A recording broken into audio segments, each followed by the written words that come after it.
जोशीमठ शहर की आपदा इस वक्त पूरे देश और दुनिया की निगाहें अपनी तरफ खींच चुकी हैं। राज्य सरकार के लिए भी सबसे बड़ी चुनौती इस वक्त जोशीमठ की आपदा को रोकना है, क्योंकि सरकार के सामने एक तो इस पौराणिक शहर को बचाने की चुनौती है और दूसरी तरफ वहां रह रहे लोगों को विस्थापित करना भी एक बहुत बड़ा मुद्दा है। दुखों पर मरहम लगाने का जिक्र हर कोई कर रहा है, फिक्रमंद हर कोई है। इस चौतरफा चुनौती से धामी सरकार निपटेगी तो निपटेगी कैसे? जिक्र किया जा रहा है, फिक्र भी किया जा रहा है, मगर इसके साथ साथ कुछ ऐसे मुद्दे हैं जिस पर तुरंत सरकार को कदम उठाना चाहिए और सरकार दावा कर रही है, उठाया भी जा रहा है। मसला विस्थापन का है। जान है तो जहान है, लेकिन क्या जान को बचाने के लिए पर्याप्त इंतजाम हो चुके हैं? आज इसी पर करेंगे चर्चा। हमारे साथ जुड़ेंगे तमाम मेहमान, लेकिन पहले जरा इस रिपोर्ट पर गौर फरमाएं और फिर सीधा रुख करेंगे अपने मेहमानों की तरफ।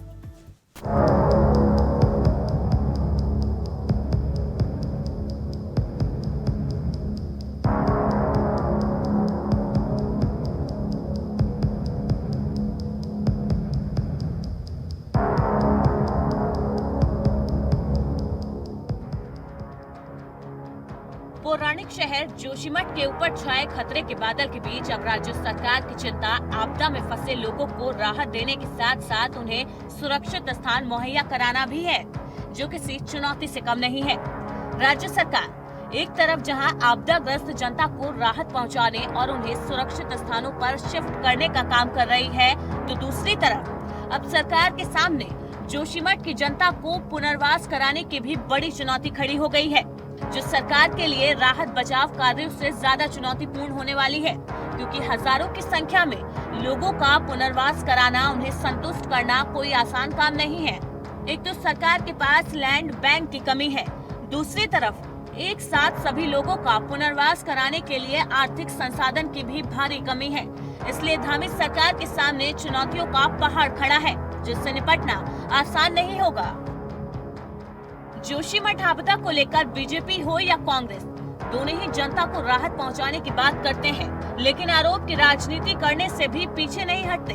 बीजेपी जहां सीएम धामी और पीएम मोदी की तरफ से किए गए कार्यों की सराहना कर रही है, तो वहीं कांग्रेस ये कहते हुए आरोप लगा रही है कि समय रहते अगर सरकार चेत जाती तो फिर ऐसी आपदा नहीं आती।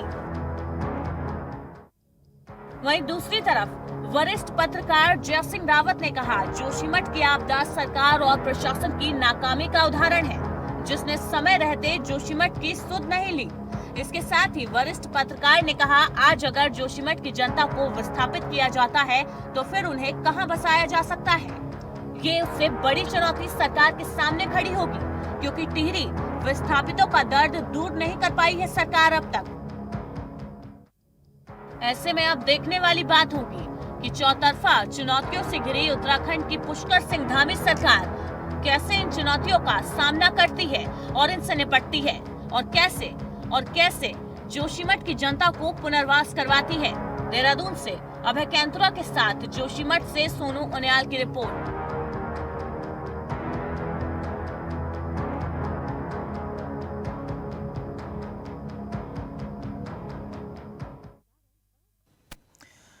तो जोशीमठ आपदा, दरकती दीवार और दर्द के साथ वो दास्तान जिसे इस वक्त हर किसी की जुबान पर है कि सरकार निपटेगी तो निपटेगी कैसे।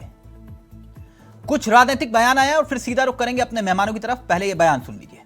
आज जो जोशीमठ के हालात हैं और वो क्यों हुए, मैं इस पे नहीं जाना चाहूँगी, लेकिन आज हम सबकी संवेदनाएं उनके साथ हैं और सरकार को बहुत ज़्यादा संवेदनशील रवैया अपनाकर उन लोगों को मतलब राहत देने की, क्योंकि देखिए विस्थापित करना, अभी जो 93 परिवार वहाँ से विस्थापित किए, विस्थापन के साथ साथ जो उन लोगों का दर्द है, जो सालों साल जो जिनके पुश्तैनी वहाँ घर रहे हैं या ज़मीनें रही हैं, उसको छोड़ के अब दूसरी जगह जाना बहुत अंदर से इंसान को रूह कँपा देने वाला है। अपनी जगह ज़्यादत को छोड़ के दूसरी जगह जाना, जो बहुत लोगों के सपने होते हैं।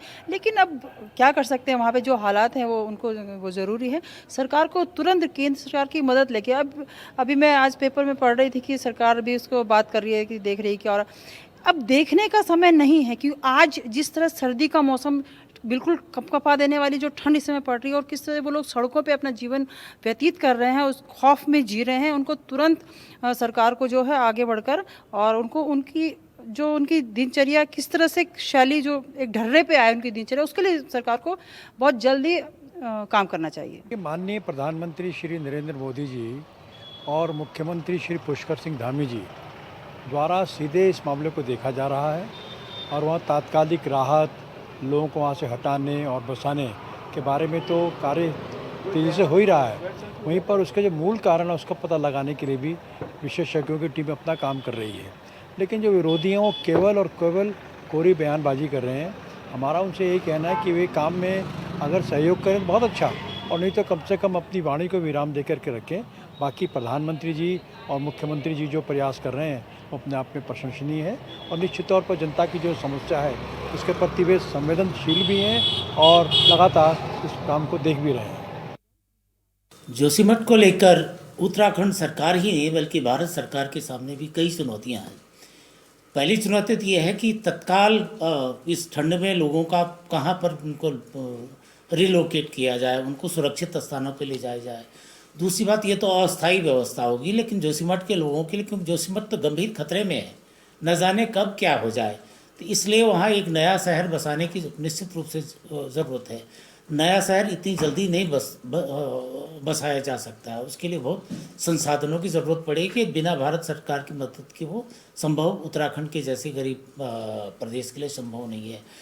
जोशीमठ के नई टिहरी की तरह एक नया जोशीमठ कहीं बसाना पड़ेगा। नया जोशीमठ भी ऐसा नहीं कि आप देहरादून में बसाओ, उस कहीं नियर बाय कहीं हो जोशीमठ के आसपास, क्योंकि उसका धार्मिक महत्व भी है, कई चीज़ें हैं उसको, तो वो भी देखना पड़ेगा, वो बसाना है।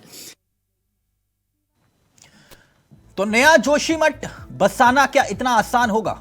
सीधा रुक करें अपने मेहमानों की तरफ। आपको बता दें हमारे साथ जो मेहमान जुड़े हुए हैं उनसे आपका परिचय करवा देते हैं। विनोद सुयाल साहब हमारे साथ जुड़ गए हैं, जो कि प्रदेश प्रवक्ता हैं, बीजेपी के अनुभवी चेहरों में से एक हैं। विपिन खन्ना साहब हमारे साथ इस कार्यक्रम का हिस्सा होंगे, जो कि प्रदेश प्रवक्ता हैं आम आदमी पार्टी से। और कुछ ही देर में हमारे साथ राजेंद्र शाह भी इस कार्यक्रम का हिस्सा होंगे, जो कि प्रदेश महामंत्री हैं कांग्रेस के। और इसी विषय पर हम चर्चा करेंगे। और इस वक्त आपको बता दें कि लगातार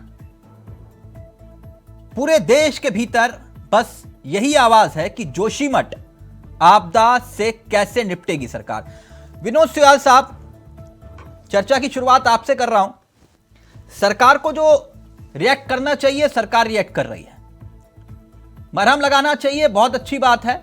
और पूरे देश और पूरे उत्तराखंड को इस वक्त जोशीमठ की आवाम के साथ खड़ा होना चाहिए, इसमें भी कोई दो राय नहीं। क्या नया जोशीमठ बसेगा या नहीं बसेगा, यह एक बहुत बहुत बड़ा मुद्दा है, क्योंकि मैं जानता हूं कि हमने देखा है टिहरी के बाद नई टिहरी को बसते हुए।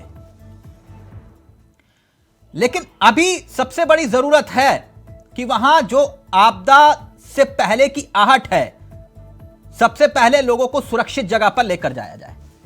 मेरा एक छोटा सा मेरे जहन में आया तो मैंने कहा एक बार आपसे साझा कर लूं। हमारे पास जोशीमठ के पास एक जगह उपस्थित है, क्या सरकार को उस दिशा में विचार करना चाहिए? उदाहरण के तौर पर गैरसैंण में विधानसभा, गैरसैंण में विधानसभा, क्या परिवारों को अगर सुरक्षित जगह, क्योंकि वो पास में ही है, क्या इस बारे में भी सरकार विचार कर रही है? जी जी बोलिए। विनोद सुयाल साहब, गैरसैंण में विधानसभा, जी जी अभी तो उसका कोई इस्तेमाल है नहीं, जी खाली है, कमरे भी हैं। जी तो क्या इस व्यवस्था के बारे में सरकार विचार कर रही है? देखिए, ये अत्यंत गंभीर और चिंताजनक विषय है कि जो जोशीमठ एक ऐतिहासिक शहर है और उसके अंदर जिस तरह से दूध उठाव हो रहा है और जिस तरह से मुझे लगता है कि हमारे माननीय प्रधानमंत्री जी ने भी जिस तरह से चिंता व्यक्त की और हमारे पुष्कर सिंह धामी जी ने भी इन सब परिस्थितियों का वो किया है, मूल्यांकन किया है, इन सब परिस्थितियों पर नजर रखे हुए लगातार बैठकें कर रहे हैं। सरकार ने अब तक तात्कालिक रूप से क्या किया जा सकता है वो सारी व्यवस्थाएं पुख्ता कर दी गई है और केंद्र सरकार भी इसके लिए पूरी तरह से नहीं, ये बातें तो हम सुन रहे हैं, प्रेस कॉन्फ्रेंस भी हो रही है लगातार। मैं बस इतना जानना चाह रहा हूं कि जिनको आप स्थापित करना चाहते हैं, आप जरा सोच कर देखिए कि किसी के साथ एकाएक ऐसी आपदा आ जाए, जिस घर में रहे बसे जन्म लिया और कईयों ने प्रलोक सुधार दिया, वो कैसे अपनी जन्मभूमि को छोड़ेंगे? टिहरी में हमारे साथ ऐसा ही हुआ था। मैं आपसे यह कह रहा हूं कि अभी सबसे पहली सरकार की प्रायोरिटी है कि जहां पर सबसे ज्यादा दिक्कत है वहां की आवाम को शिफ्ट किया जाए, पुनर्वास किया जाए। तो क्या गैरसैंण की जो विधानसभा है एक सही विकल्प साबित हो सकता है? देखिए, ये आपका जो विषय है, जो विचार आया है, ये विचार अत्यंत महत्वपूर्ण है और ये सोचने लायक विषय है। लेकिन ये बात का विषय है, ये इस पर अभी विचार चल रहा है। अभी भूगर्भीय परीक्षण और वाडिया इंस्टीट्यूट भी वहां पर जा रखा है। केंद्र का जल शक्ति मंत्रालय भी वहां पर जाकर अध्ययन कर रहा है। तो ये सब चीजों के उपरांत मुझे लगता है कि निश्चित रूप से कोई न कोई अस्थायी समाधान जोशीमठ के लिए ढूंढने के लिए सरकार नहीं, अभी तो हमारे पास मिनट एक एक सेकंड बहुत महत्वपूर्ण है। इसलिए विनोद सुयाल साहब, मैं बार बार ये जिक्र कर रहा हूं कि क्या गैरसैंण की विधानसभा का इस्तेमाल पुनर्वास की आवाम के लिए किया जा सकता है? क्या सरकार को इस दिशा में विचार करना चाहिए कि नहीं? देखिए, ये विषय आपका प्रस्ताव है, निश्चित रूप से ये सोचनीय विषय है और इस पर क्या किया जा सकता है, इस पर विनोद खन्ना साहब, क्योंकि राजेंद्र शाह भी हमारे साथ जुड़ गए हैं। विनोद खन्ना, विपिन खन्ना साहब, माफ करिएगा, विपिन खन्ना साहब, क्या आपको लगता है कि सरकार को इस दिशा में भी विचार करना चाहिए? अगर पुनर्वास की बात है तो गैरसैंण की विधानसभा भी है, दिक्कत क्या है उसमें?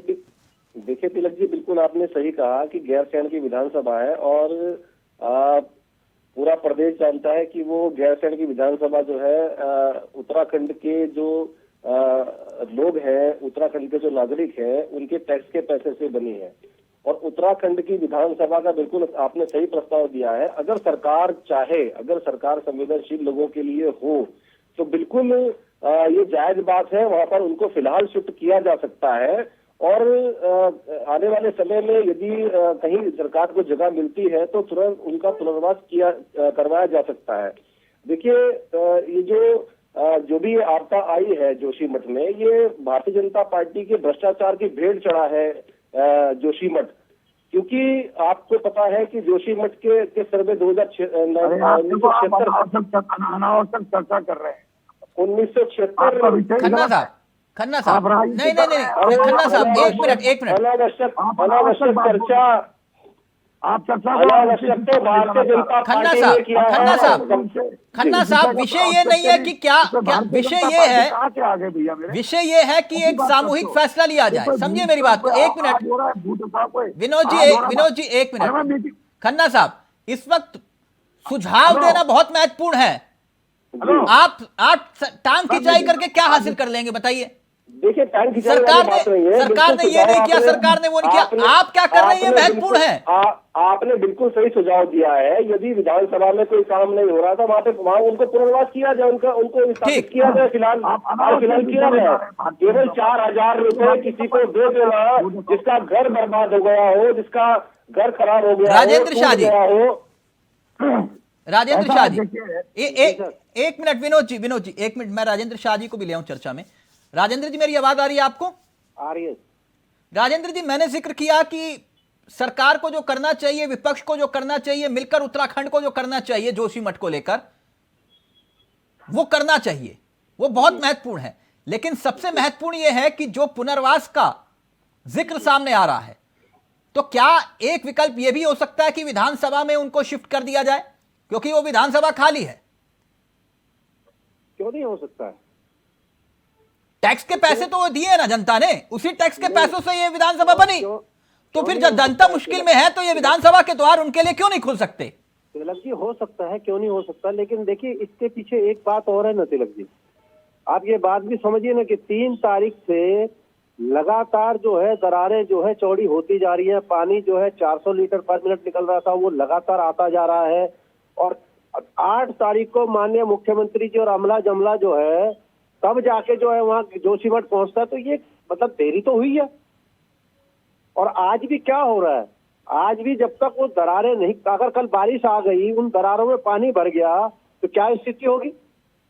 आपने एक उस 100 करोड़ की मशीन के लिए अगल बगल में जो है सुरंग खोद के उसको विस्फोटों से उड़ा दिया, कौन जिम्मेदार है इसके लिए भाई?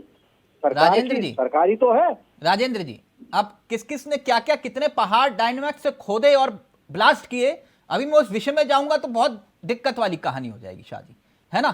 नहीं, दिक्कतें हाँ। सुलझानी पड़ेंगी तिलक जी, नहीं, दिक्कतें कोई भी सरकार करे, दिक्कत ये है इस बात का नहीं है शाह जी, जो भी जो बात सरकार आप दिक्कत बोल करे रहे हैं ना, उसको तो- शाह जी जो बात आप बोल रहे हैं हूबहू 2013 में मैंने विनोद सुयाल जी की पार्टी के मुंह से सुना था। जी ठीक है, सत्ता बदल जाती है लेकिन मुद्दा वही है। 2013 में जिस वक्त ये आपदा आई थी, जी आपने कहा ना कि सरकार ने रिएक्ट करने में देर की। जी, आप लोगों को याद, क्या नहीं मैं याद दिला देता हूं, मैं याद दिला देता हूं शादी, मैं याद दिला उसके देता बाद क्या हुआ? हूं, मैं एक याद साल दिला के देता अंदर हूं पुनर्वास 2013 हो में गया। क्या हुआ था। जो लोग कह रहे थे कि 20 साल लगेंगे, लेकिन 1 साल के अंदर वहां शाह जी, सुचारू हो गई। शाह जी मैं याद दिला देता हूं सर क्या हुआ था उस जी वक्त। जी मेरी याददाश्त इतनी कमजोर नहीं है। संडे जी, का जी। दिन था, रविवार का दिन था जब ये जी, आपदा आई थी। ठीक, जी जी विभाग जिसके ऊपर जिम्मा था उसने ये कहा कि हमने इसलिए जरूरी नहीं समझा क्योंकि रविवार का दिन छुट्टी का दिन होता है। अरे, समझे? वो सब बातें थी ना ना ना ना वो ना सब बात- ना, वो अब सब याद आया बातें आपको, हुई, अब लेकिन याद उसके आया। बाद और कौन कौन लेकिन- हेलीकॉप्टर में अपने रिश्तेदारों को घुमा रहा था, उनका नाम लूं मैं? कौन नहीं, कौन मैं मंत्री कहता- घुमा रहा था? मैं तिलक जी कह रहा हूँ सब बातें ठीक थी, क्या हुआ, लेकिन उसके बाद काम हुआ ना। हम तो ये कह रहे हैं अब 8 तारीख को सीएम साहब गए हैं, 1 रुपया किसी को नहीं मिला, कमाल कर रहे हैं आप। विनोद सुयाल फौरी साहब, तौर पर राहत मिलती है 4000 5000, तुमने अनाउंस किया कि 4000 रुपए किराए के देंगे। सुन लीजिए सुयाल जी, जरा सुन लीजिए, सुयाल जी जरा सुन लीजिए, आपकी बात से सुन कैसे लीजिए। मान लूं मैं? मुझे तिलक जी ने बोलने के लिए बोला है। मेरा विषय एक तिलक जी मिनट ने- विनोद सुयाल जी, पहले अपनी बात रख ले, फिर आ रहा हूं शाह जी आपके पास। विनोद सुयाल जी जल्दी से बात हाँ रखिए। रखिए, चलिए बात रखिए। देखो, सरकार ने बहुत महत्वपूर्ण तरीके से और बहुत गंभीरता से इस विषय को लिया है।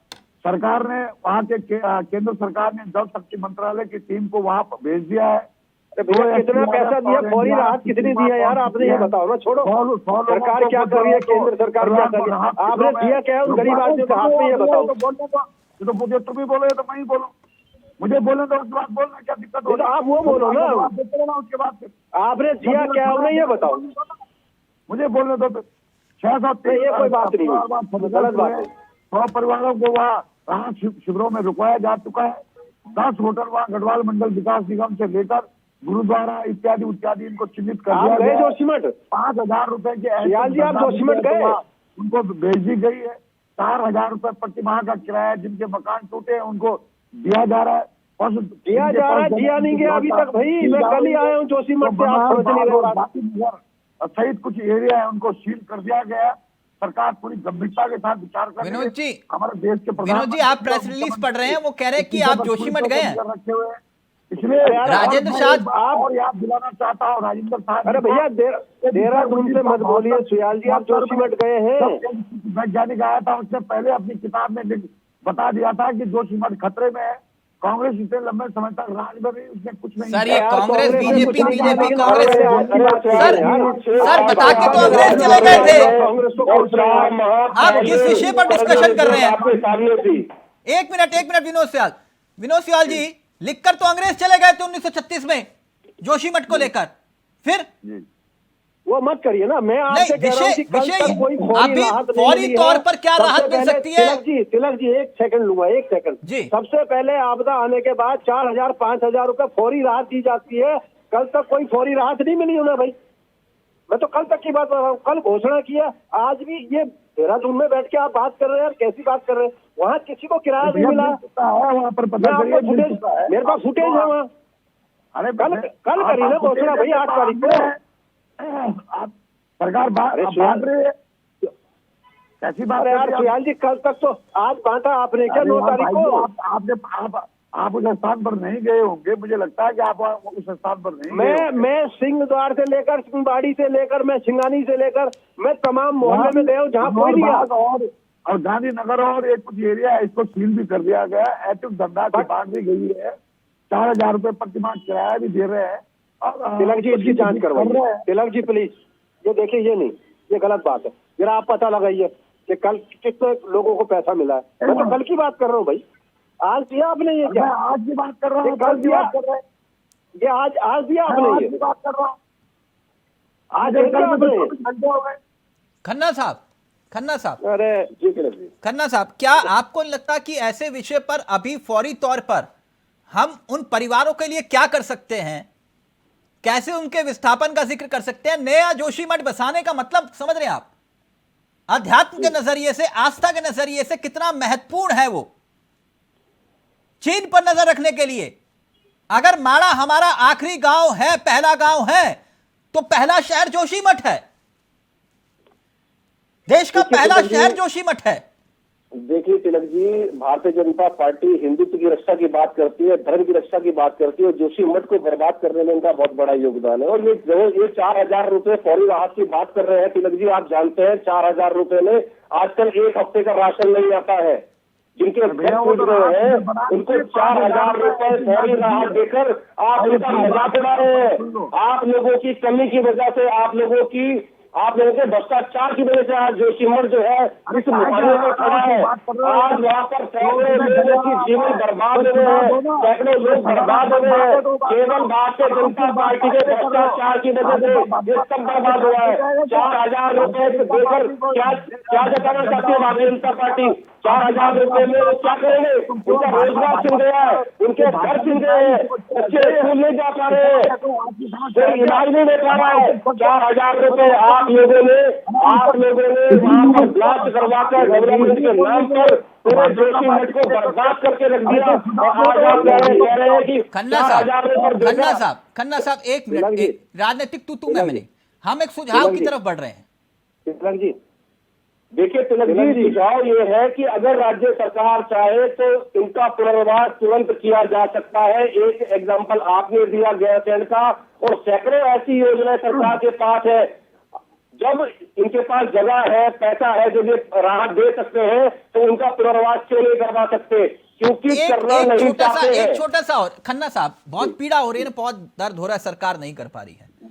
जी आपकी पार्टी के पास फंड की कमी नहीं है, सुनिएगा मेरी बात को, समझिएगा जी। ना राजेंद्र शाह जी की पार्टी के पास कमी है, और ना ही विनोद सुयाल से है। दुनिया का विश्व का सबसे बड़ा संगठन है ना, अपने पार्टी संगठन से इनकी मदद कर दीजिए। रोका है किसी ने? नहीं ना, यही जनता से वोट मांगने जाते हो तो जाके मदद कर दो। आज कौन रोकता है आपको?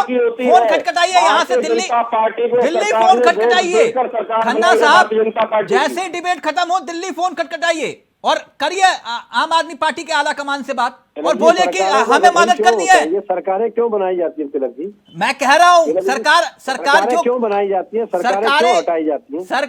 सरकारें बनाई जाती है, इसीलिए बिल्कुल सही कह रहे हैं आप। लेकिन राजेंद्र शाह जी, अगर इतनी भी दिक्कत है, लग रहा है आपको, तो क्या दिक्कत है? आप लोगों के संगठन के पास इतना पैसा है, सबके पास। तिलक जी आप इनसे ये सवाल पूछिए कि 3 तारीख से अगर ये नीचे गांधी ग्राउंड में टेंट लिखित कॉलोनी बनाते 1000 टेंट कॉलोनी, तो 3 तारीख से एक हफ्ते में 1000 टेंट कॉलोनी बन जाती, विस्थापित वहाँ हो जाते, खाना उनका वहाँ मिल जाता, लंगर चल जाता।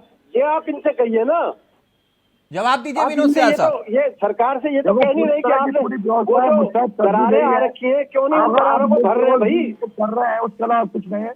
मैं राजनाथ शाह जी को बता रहा हूँ कि जो है तो 100 जी 8 तारीख तक कुछ नहीं हुआ था, पहुंचा दिया गया। 8 तारीख रात्रि तक कुछ नहीं हुआ था जोशीमठ में। कागज में पढ़कर मत बताइए, यदि सरकार ने कुछ किया होता या भारतीय जनता पार्टी ने कुछ किया होता तो राजनीतिक तू मैं आप कागज विनोद सियाल साहब, विपिन खन्ना साहब, राजेंद्र शाह, बहुत गंभीर विषय है राजेंद्र शाह जी। एक मिनट, सबका ऑडियो नीचे, सबका ऑडियो नीचे। मसला यही है, जोशीमठ शहर की आपदा। सुलियाल जी तो एक ही बात कह रहे हैं, माननीय प्रधानमंत्री जी, माननीय। अरे भैया, हाथ में क्या आया, हासिल पाई क्या हुआ? मैं वही कह रहा हूं सर। एक मिनट, अगर विस्थापन का ही मसला है, विस्थापन का ही मसला है जो सबसे पहला और सबसे जरूरी है, अब एकाएक आप नई टिहरी नहीं बना सकते वहां पर, नया जोशीमठ नई टिहरी की तर्ज पर। लेकिन जो विधानसभा जनता के टैक्स के पैसों से वो विधानसभा बनी, जहां पर कितनी बार सत्र हुआ ये आप लोग जानते हैं, कितने दिन सत्र चला ये आप लोग जानते हैं, और कितना पैसा वहां पे खर्च हुआ वो भी आप लोग जानते हैं। तो आज उसी जनता को विस्थापित करने के लिए उस गैरसैंण की विधानसभा का इस्तेमाल क्यों नहीं हो सकता? क्या आज उनके लिए वो द्वार खुलने चाहिए कि नहीं? क्योंकि ये तो जनता के लिए ही विधानसभा है। मैं ये कह रहा हूं, इसके बारे में भी विचार करिए। जो वहां शिफ्ट होना चाहते हैं तो क्या वो विस्थापित हो सकते हैं या नहीं हो सकते, यह भी जरूरी है। थैंक यू सो मच, बहुत बहुत शुक्रिया सुयाल साहब आपका भी, खन्ना साहब आपका भी, राजेंद्र शाह जी आपका भी। चुनौतियां हैं, और सबसे बड़ी चुनौती, सबसे पहली चुनौती पुनर्वास, सबकी जान बचाना। इस बारे में भी क्या सरकार करेगी विचार? नमस्कार, जय हिंद, जय भारत, जय उत्तराखंड।